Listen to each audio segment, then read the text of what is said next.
Hello and good morning, ladies and gentlemen. I'm so glad to have you here. And let's begin our first day of ETBFSI Converge with a remarkable session specifically crafted on hyper-personalization. And I have here with me, top leaders from the banking sector with me. The topic of the session is a banking leader's view, building business over hyper-personalization. And let me take pride in welcoming the top five speakers that I have with me. My first speaker for this panel discussion is Mr. Ashwini Kumar Tiwari, the Managing Director of State Bank of India. Mr. Tiwari, glad to have you. Thank you. My next speaker is Dr. N. Kamakodi, the MD and CEO, City Union Bank. Dr. Kamakodi, glad to have you. Thank you, Amal. Thank you. My next speaker is Mr. Ajay Kamal, the MD and CEO, Jana Small Finance Bank. Mr. Kamal, glad to have you. Morning, Amal, and morning to everyone else. Thank you. My next speaker is Mr. Kaushik Shaparia, the CEO of Deutsche Bank India. Mr. Shaparia, glad to have you. And my next speaker is Mr. Shailendra Singh, VP Financial Services Sector, IBM, India and South Asia. Mr. Singh, glad to have you. Good morning, everybody. So good morning, ladies and gentlemen, and thank you so much, dear speakers, for joining us today. Let's discuss the customer experience. We have been doing a lot of sessions and curating content in different formats, and our topic has been about how the banks are actually partnering with fintechs, what kind of next step they are building, what kind of automation they're bringing. But today we decided we'll just focus on customer experience and how actually bankers and specifically the BFSI ecosystem is coming with a hyper personalization. And I have a couple of questions for you, a few common questions and few specific questions. To begin with, let me ask us one common questions to all of you. And I will start it with you, Mr. Kumar. My question to you is, in the next phase of digital, customization is trending, hyper-personalization is trending. So my question to you is it possible for banks to serve the customers the way they want? Can you build a business model over a hyper-personalization? Thank you. Good morning to everyone. I'm happy to be here at the ETBFSI conclave. Let me say this way that the banks have already progressed from a mass messaging or a mass products, if you will, towards a segmented approach. So we no longer offer the same products and services to, let's say, somebody in the rural area or somebody in a big city or somebody who is an urban person. So we already have done some segmentation. But what the market is moving towards, and which perhaps you alluded to when you mentioned the term hyper-personalization, is the power of one, which means that each customer has to be treated separately and the products and services need to be customized to that service. Are we there yet? No. But this is a journey that all institutions are taking, because not only in the pandemic, but prior to the pandemic also, but more so in the pandemic, a lot of the customers have gotten used to watching Netflix and Amazon Prime, shopping online, and using digital payments. And many of these are use the big data and analytics to actually customize the choices of the customer to themselves. We already had this in the Google searches and the YouTube videos suggestions. But now with all these Netflix and Amazons of the world, customers have gotten used to this preferential or personalized treatment.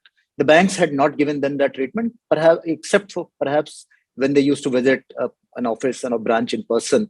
Then, of course, the local branch manager or the staff will recognize the customer and customize the conversation accordingly. But in a digital world, that was not the case. However, all banks and all financial services are moving towards that. And there are multiple ways to do that. This will involve a lot of reorientation of the legacy systems we have.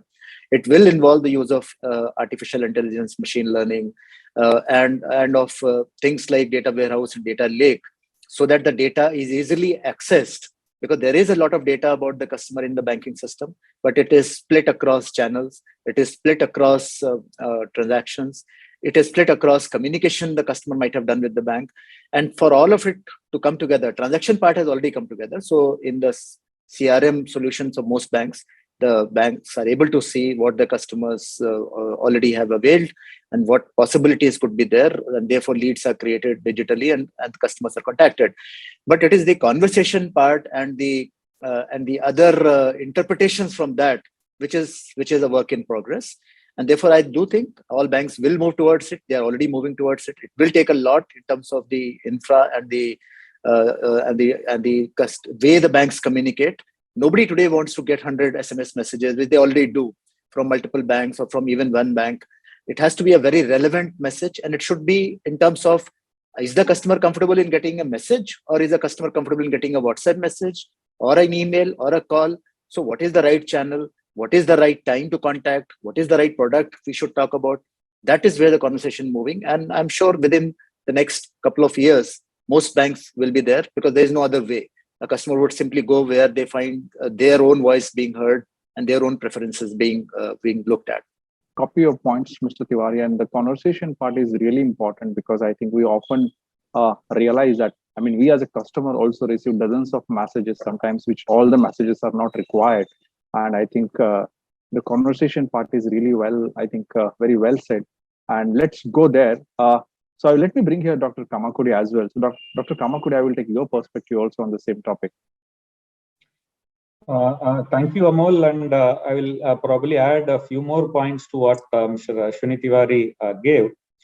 As he rightly pointed out, the things from the mass banking, it slowly started moving towards some personalization, and the degree of personalization is improving. And at what point we will be calling it as hyper personalization is something which we have to, it is open-ended, because the expectations of the customer never ends. If you remember last year conclave when we spoke, probably one day or the other, when I think that I need to get 1 lakh of rupees getting transferred from your account to my account, whatever I think it should happen, it may happen sort of. Something like that, for example, it basically started with the small things when the concept of personalization started, with having your photograph in your ATM card, to having your name printed in the your checkbooks and all, which were not at all available, say, even 15-20 years back. So those things and all started going over a period of time. After that, you also started getting that when you go and get your ATM card inserted in your own bank ATM, the ATM will immediately give your normal preference of cash, like say, based on the data, whatever you have taken multiple times in the past, you can directly, in just one press of the button, you will be able to get that amount given in that ATM machine. Like that, the small things have started coming. And it has now moved to many of the product offerings already. Say, for example, the pre-approved loans and all, which have become the part of thing, particularly collating various data like what is your score with the credit rating agencies, to your track record of your risk rating, based on all the information which are available with the bank and also with the other fintech companies and all. The integration of various digital prints and all have started. Next level, also you have started now, seeing the account aggregator and so many, it is getting into a stage where each and every step is getting into the system. In fact, we are also getting into a phase where, the bank's mobile banking platform, mobile banking app, it will be able to even have an access over what you are searching in that. To greater extent, if you go for a housing loan, immediately that product will get the digital technology is making all these things. It is only the imagination of us bankers which is becoming the limiting factor for to what extent the personalization can improve as a part of time. And you are seeing that on an ongoing basis, and it is improving. So it is, as Mr. Ashwini Kumar said, the customer also wants that to a greater extent. So even going forward, this also reduces the wastage of effort by both, time and also the manpower whom you have to talk, and almost the time taken for personal talk is decreasing to over a period of time, and probably next generation will not be interested in talking to anyone, and all these things have to be just getting popped up in his mobile banking app or his message platform, understanding his requirement and all. Already, if banks also, we by using the CRM, try to fix the life cycle of the individual customers, and also depending upon whether he has his junior account from minor, when he is getting attaining majority, and when he is getting his educational loan, after which whether he has opened his salary account, after that whether it is getting his two-wheeler, four-wheeler, or then housing loan. Like that, the customer life cycle and all are also getting tracked up, which is nothing but the degree of personalization is increasing. So this is going to be the order of the day. The more efficient the banks get, the cost of servicing the customers will increase, and the effectiveness will cost will decrease and effectiveness will increase. And we are going to see that, like say, it will definitely reach a stage where all of us, maybe we will be part of older generation, then think that, like say, whether somebody is watching us closely, and how these banks or people know that we want this and all. These are going to be matters of surprise, which we all will be seeing as maybe in the years to come. Valid points, I think, on the cost of service and whether it will create a good business model. I think we'll take that a little later. But let me come to Mr. Kamal and take his perspective. Amol, I think both my friends have said the right answer from how the future will look like. Mm-hmm. See, my thought really is, we'll have to think about not being a bank when you think of hyper personalization. So my sense is, like, say, most customers have 2 or 3 bank accounts. I don't think so they like logging into 3 different banks to find out their balances. So I think all of us will have to collaborate and say, listen, I will allow my customer to show his other bank's balances and vice versa, because that's what he likes. It's also possible his home loan is not from any bank, it's probably from a housing company. So then I should be able to show his housing company on the bank's mobile banking or internet banking. So, and probably his broking account is somewhere else and the rest of it. So I do think as we go into hyper personalization, we'll have to step outside our bank boundaries. We'll have to actually get into the customer's boundary and see what all does he need. And I'm certain that there will be enough and more things that he would want to see, or he may want to receive as an offer, which may go beyond what our bank can offer. So my sense on hyper personalization, it'll cross the boundaries of each institution. It will by design force us to tie up into alliances between banks, between non-banks, probably with large e-commerce platforms, so that we are providing a customer enough chances to hyper personalize. Because personalization, as Mr. Kumar mentioned, we're already on the journey. Correct. But hyper personalization means probably that where every customer is by itself unique. And I think that journey will require a lot more change, not just technology, but the way we work with each other. Right. Very valid points, Mr. Kamal. Let me come to you, Mr. Shapari, and you also carry some global experience considering global footprints of your bank. So what is your view in terms of, serving the customer the way they want to in the hyper-personalization era? Yes, I'll probably start with what Mr. Kamal said, and I think that's a very important point. For us to collaborate together, you also need to have standardization. Right. So you can't collaborate without standardization. So there's a need for standardization, and there is a need for regulation assisting standardization.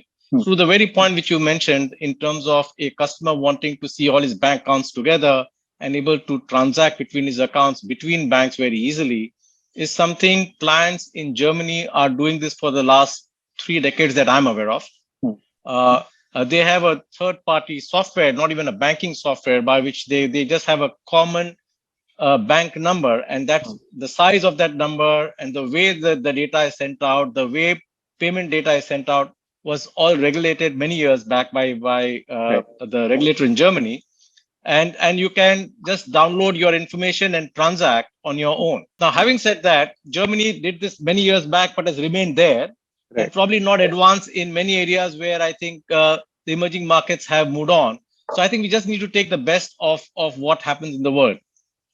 So to me, I think the hyper personalization should be broken into two aspects. Mhm. One is the user experience, and second is the user need.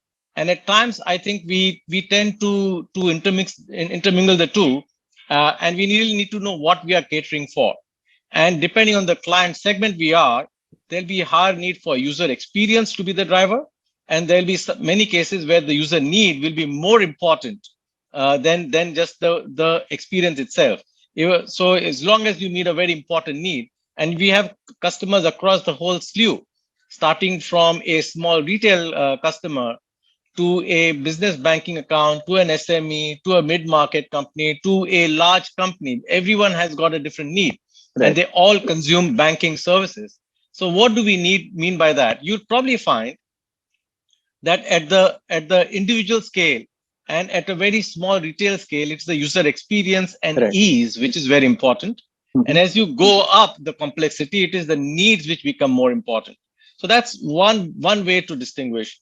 Second thing for us to look at is we should not confine ourselves to only looking at it in terms of the banking transactions or the banking needs of the client, but the whole way in which we interact with them.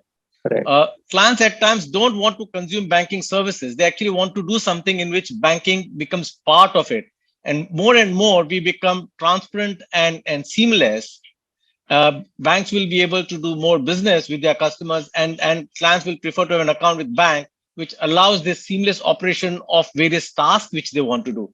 So they don't want to really consume a banking service, but they actually want to do some other. Maybe I want to book a health spa, and as I book a health spa, how quickly can I do this? How will I get validated that I am a customer of standing, that I don't need to make the payment upfront, because Right. the spa is able to know my credit standing, and I have such a high unutilized credit card limit, for example, and I will be easily ticked in to come in.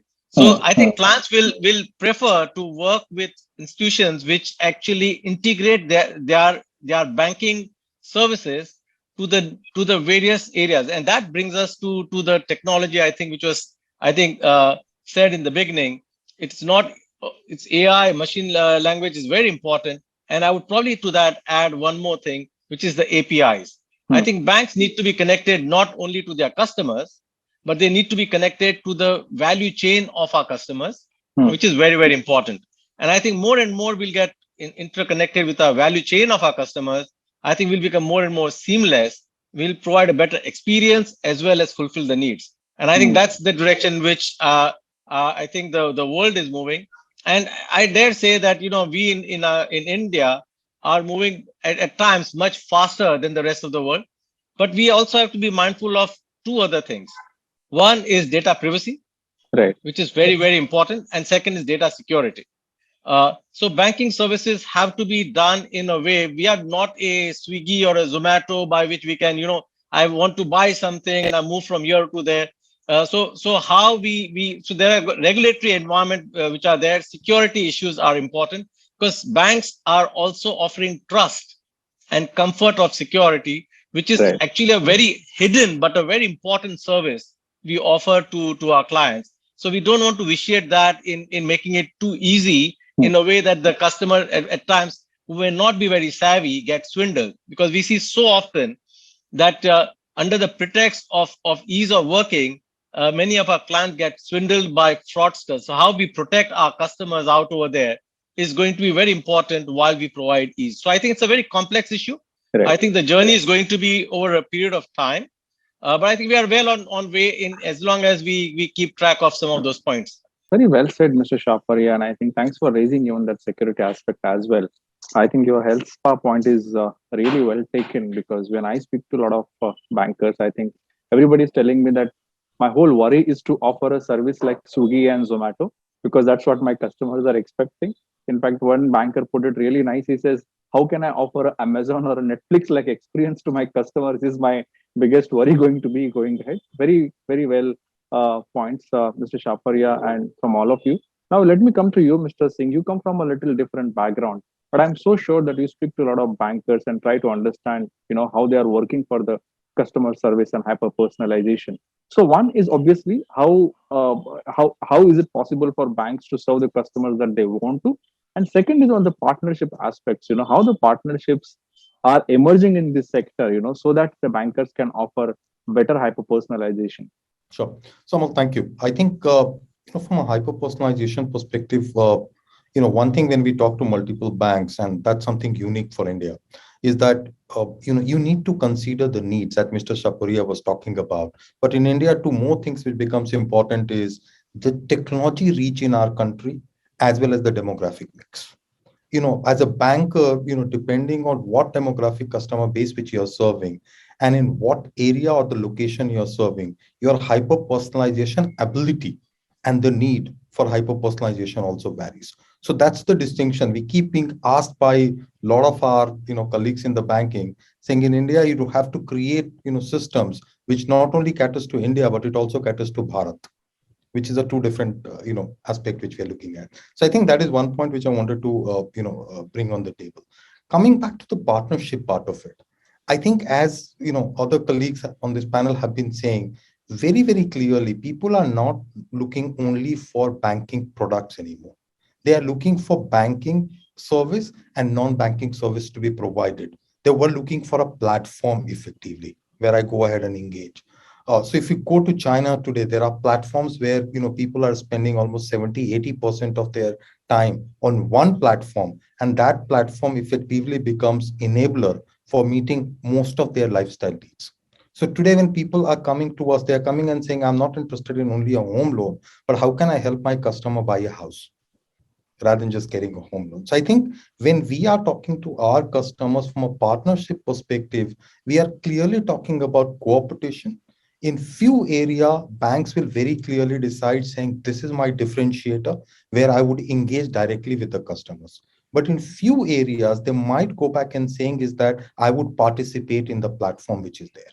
So if you look at in the SME segment, there is or NBFCs, there are a lot of brilliant platforms which has come up in this country in terms of the financing.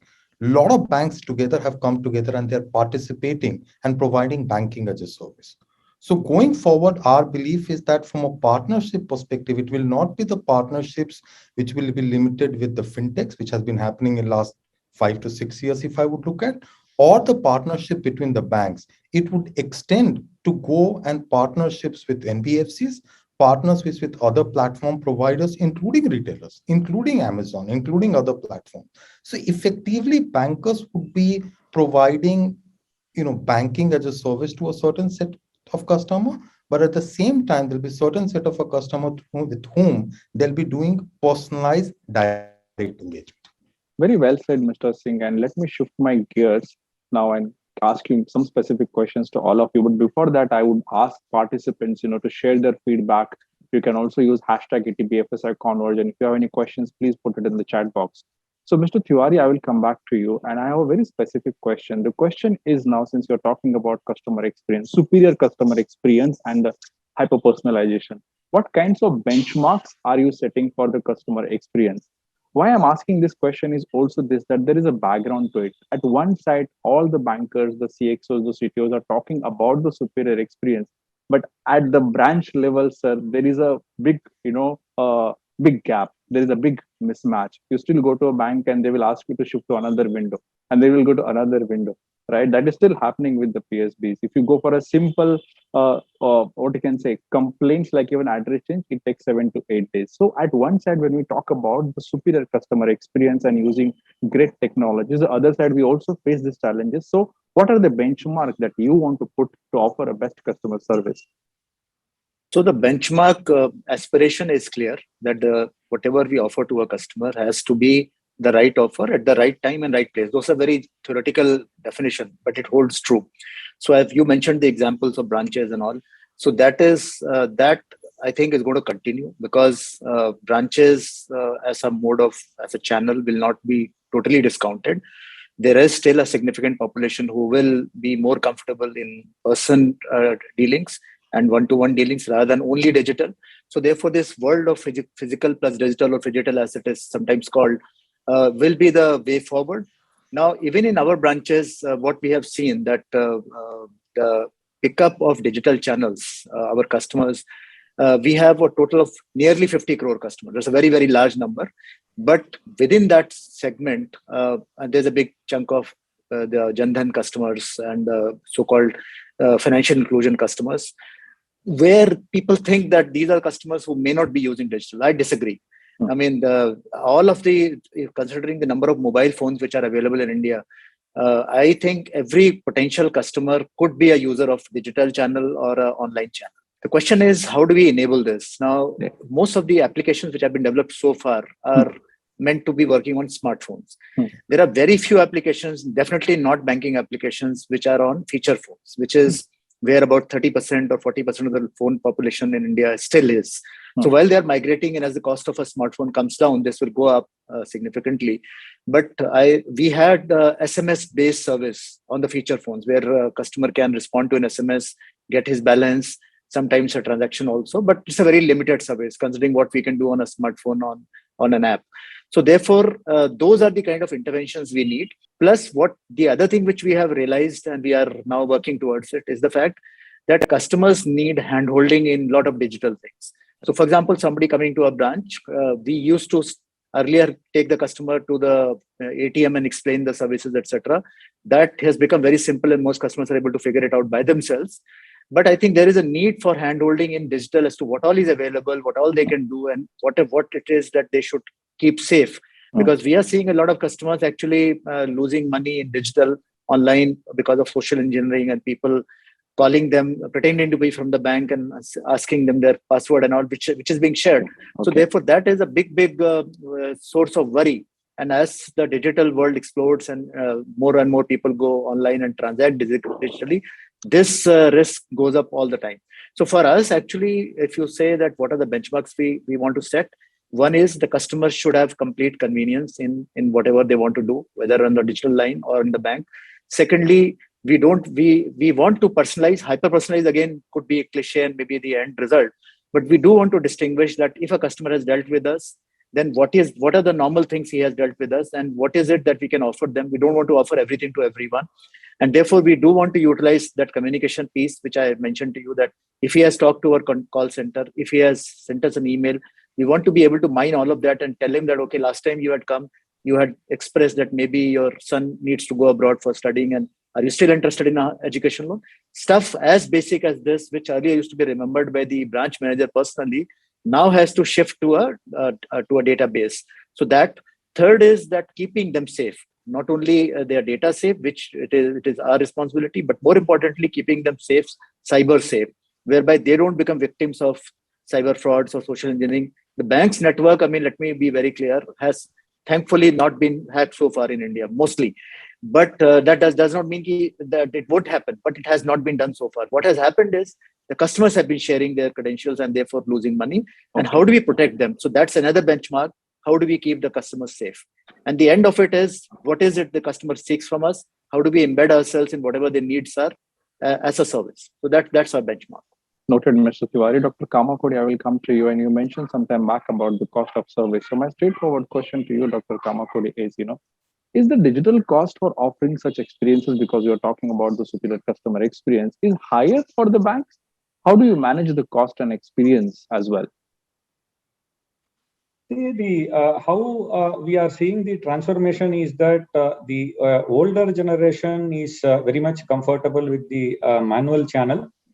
At the same time, many of them are trying to, use the digital channel also and see things changing over a period of time. In other words, the segment of customers who are trying to hold up to the physical channel is in fact coming down, while the future generation and also converts from the older generation, their requirement to get their things done 24/7 through the non-branch channel like an internet banking or mobile banking, or even if there is a cash transaction through your ATM network or even cash deposit machine is increasing.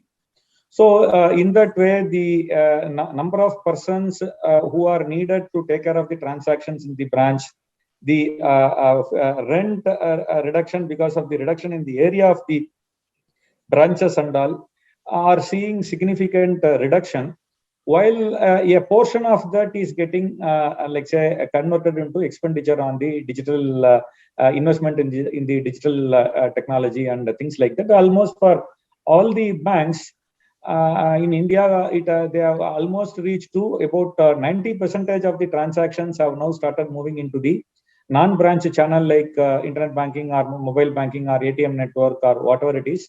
And less than in single digit only the transactions are still happening at the branch level. And that number, in fact, the number of transactions through the branch channel, in fact, it further decreased during the COVID period. In fact, we could see not less than about 40 to 50% reduction in the manual vouchers coming in the branches during the lockdown and the COVID period, and more people shifting more number of transactions to the non-branch channel. This is the trend which we are seeing. Right. So it will be advantageous for the like say future like say the customer experience, and the transformation is happening quicker, and also it is giving better customer experience to the users. Okay, Mr. Kamal, you come from a background where you got a lot of chance to go aggressive on digital compared to traditional banks, because you cater to small finance banks, vertical. What is your outlook in terms of ATM, expansion of branches, and having that typical branch-based model going ahead? Because we are talking about mobile apps, we are talking about hyper personalization, we are talking about the millennial generation who believes in banking but not the branch. So Amol, you're absolutely right. 98% of our transactions are digital, and we obviously 3.5-year-old bank, so as digitized as it possibly could be. And I think the question on the branches has been a question which has been going around banking for some time, and we've seen the whole branch models being large branches have been converted to smaller branches, and fewer of them.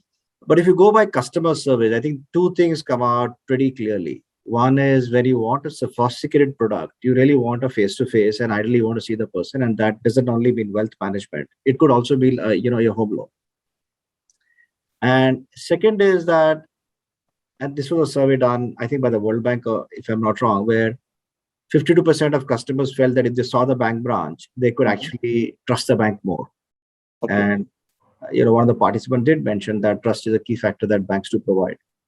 Okay. So I think branches coming down to zero is less likely. I think the role of branches will change. So if you go back, branches where, like you mentioned, you go and change an address, it takes 7 or 8 days. Branches won't be a transaction medium. Branches will be a sophisticated sale, and that, I mean, includes wealth, could be home loans. If you're an MSME customer, it's about your trade, where you really want to sit and across the table, consult, take advice, have multiple people participate.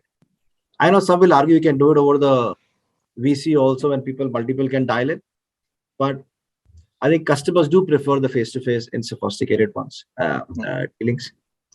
I think second piece, you've already right-sized the branch, so I think that doesn't change.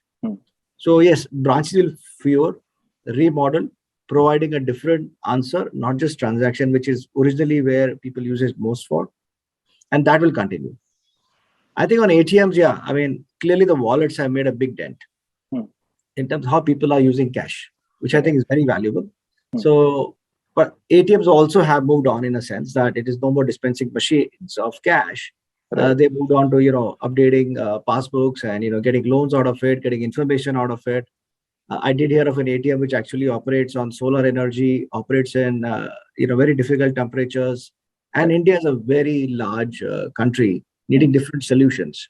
Yes. So my bias on ATMs is, yes, there is a utility for ATM which will continue. It'll probably change in the way it has been used in the past. Digital will obviously be the first choice, right? But like Mr. Kumar mentioned, it's about getting the physical piece that will work as we go forward. Okay. Noted your points, Mr. Kamal. Mr. Sharpani, may I just to this point just add a bit? Sure. While I think, Mr. Kamal, I fully agree with all what you said. On the cash bit, I think the data to some extent at times is quite interesting. I was just going through the other day, one McKinsey report said that 89% of transactions in India are still cash. and cash transactions have gone higher than prior to demonetization. And at the same time, we are amongst the highest digital transacting countries in the world, 25.5 billion, and growing rapidly at 60, 70, 80, maybe triple digit percentage year on year. So we are going very fast. So I think there's going to be a journey out over there. And also the fact that we are, great banks like SBI are providing service right up to the very end of and small locations. There are still many who will have the money coming to the bank account, withdraw it, and then in the village or wherever still use it in cash. So I don't see cash going away, but I think the way we see cash in metros and towns is where we see more of ATMs. There, you're quite right. We will see an impact out over there. An ATM, just as a cash dispenser, may not be as critical going forward as others. And to the other point which was mentioned in terms of branches being an advisory location rather than a transacting location, I fully concur. I think customers are wanting to come to the bank to take inputs, advice, have interaction, and understand explain their personalized requirements. Home loans can be standardized, but they may still say that, for me, my power of attorney, I have this issue. How do we address it?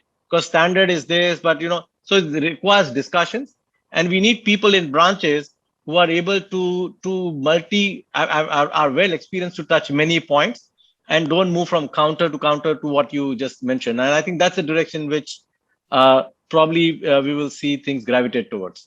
Agree with your point, Mr. Shapari, and I think yes.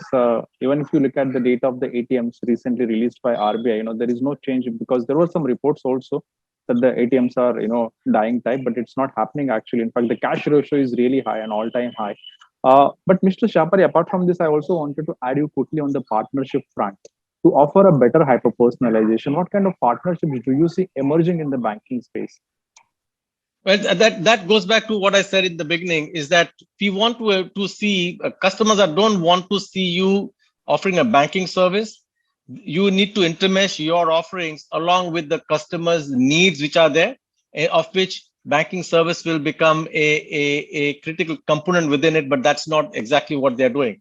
So if I am out and trying to buy, let's say, a smartphone, I want to get the credit immediately out over there.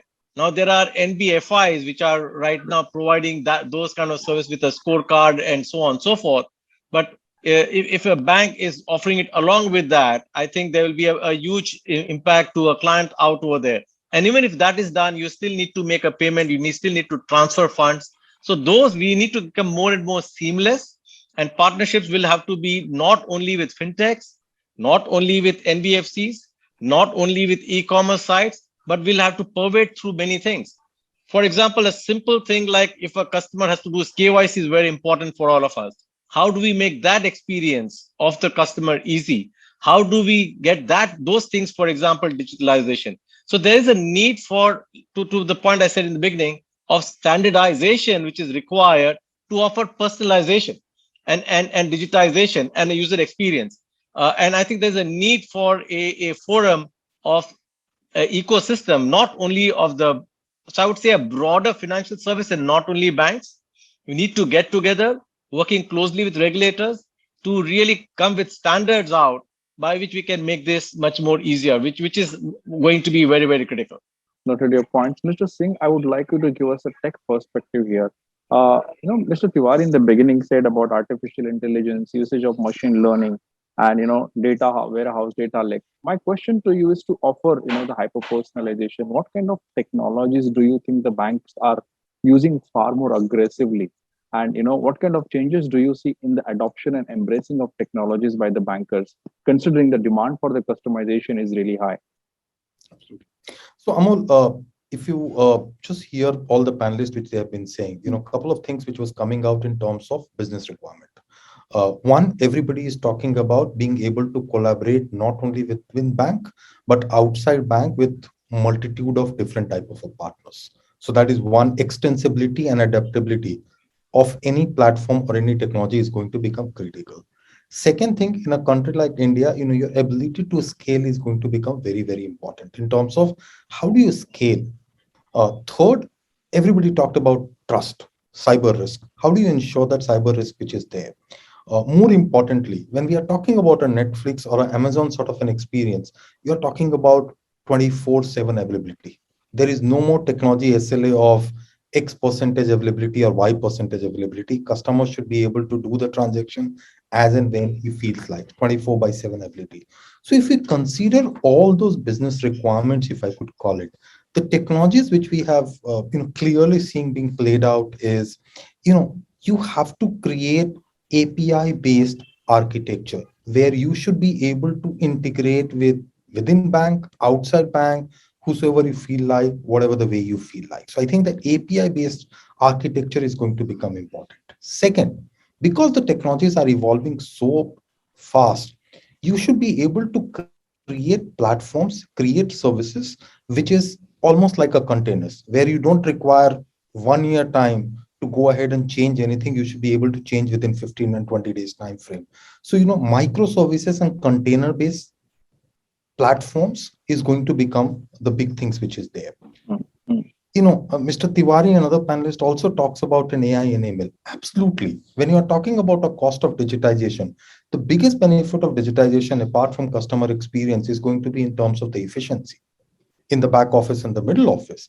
That's where you are talking about using AI, ML, and extensive automation. And when I look at, country like India, I think there's a lot of work which has been done on the front office side of it. There's a huge amount of work which needs to be done on the back office and middle office side of it. SBI has done it. Through YONO, they have managed to release about 3,500 FTE and redeploy them in other operations. But there's a huge opportunity which is there. Hyper personalization can only happen when you understand your customers. And for that, Right. analytics becomes very important. Again, banks have invested a lot on the data warehouses and all part of it. I think the next evolution would be how do you mine the data and understand the customers, which is there. Right. Last but not the least is that to address the scalability requirement of the country, you should be able to work in a hybrid cloud environment. Now, I understand our regulators don't allow cloud adoption. That's given, but sooner or later it is going to come. NBFCs are moving workloads. What we believe today is that you should have a platform which can coexist within your own data center. It could move to private cloud, public cloud. So hybrid cloud will become more important. And last but not the least, all these things need to be done keeping cybersecurity in mind. Right. We Right. did a study across, some 2,600 CXOs across the world, and we realized that the investment on the cyber risk side is going to increase many, many fold. And today, if you ask any of the board, I think their biggest risk factor, apart from other regulatory risk and all which is there, is the cyber risk. So I think Right. those are the technologies which is going to be, become pervasive in years to come. Sure, Mr. Singh. And I think the watch is ticking, but let me take one question with all of you. And please treat this as a rapid fire, question.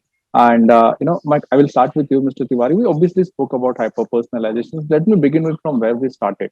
So we do understand the importance of it. We do understand it's needed. We also do understand that, there is a large population still, unbanked, and they will come under the banking sector. But how sustainable the whole hyper personalization model is? What kind of changes do you see in hyper personalization model, and whether it is going to be sustainable? Because ultimately, if every customer wants banks to serve him the way he wants to, it would be very difficult for banks as well. So will it be really sustainable going forward, maybe next 3-4 years? Mr. Tiwari, I will start with you.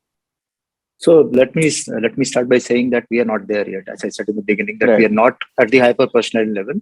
We are on a journey towards that. So therefore, whether it is needed and from the customer perspective, absolutely.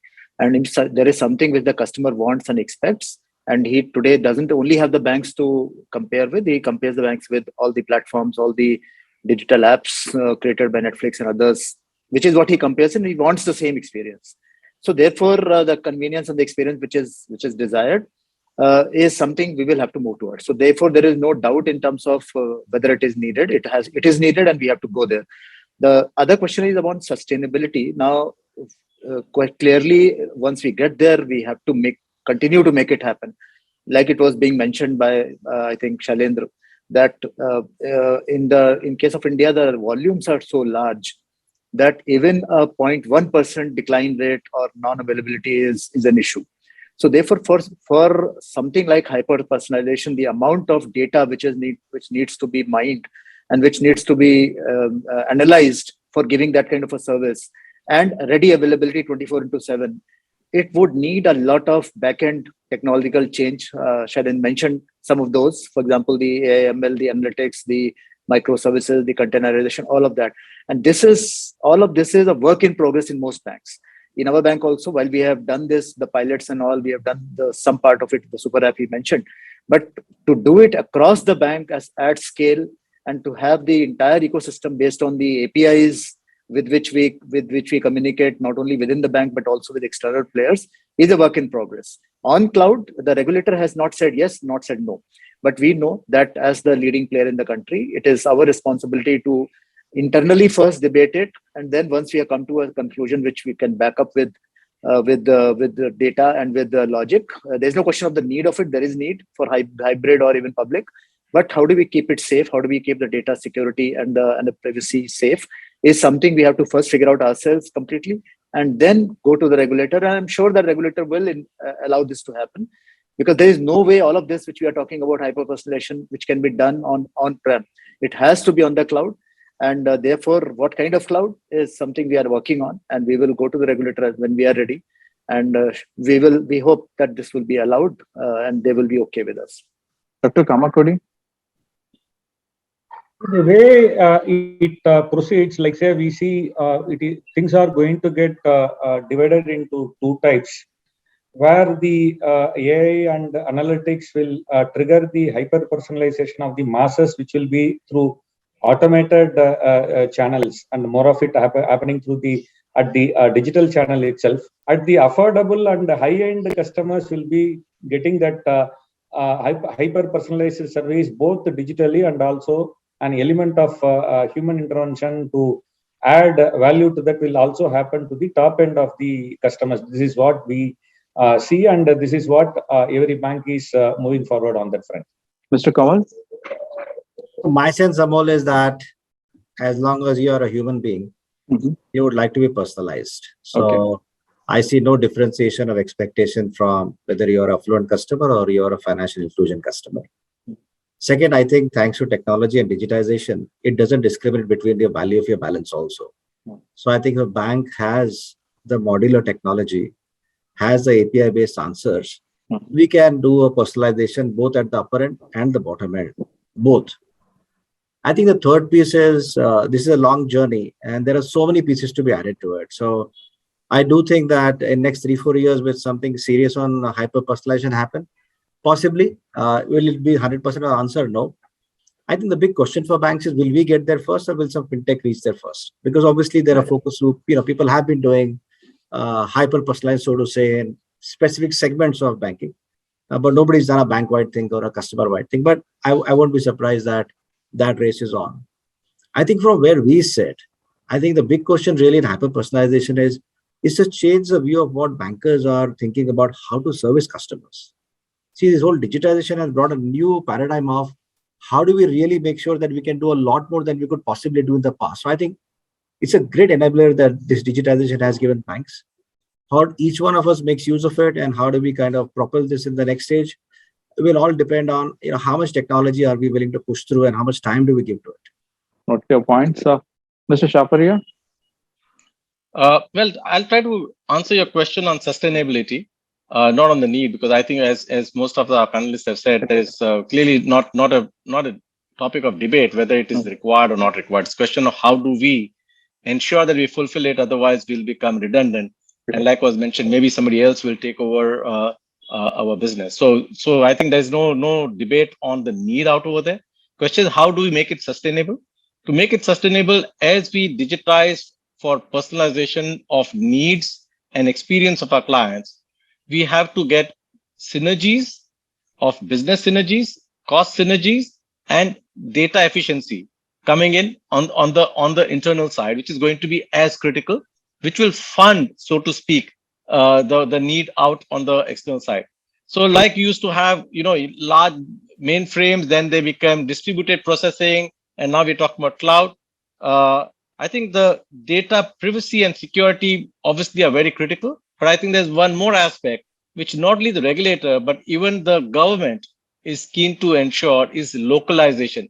The Indian data needs to reside in India, accessible to India, and if someone outside wants it, should come and ask us for the information is not available. So I think that part will also become very critical as we try to make our back offices and our IT departments thinner and go more on because I think as things will progress, what doesn't worry me is the technology available to get things done on the front end fast, to make the back end smoother and easier.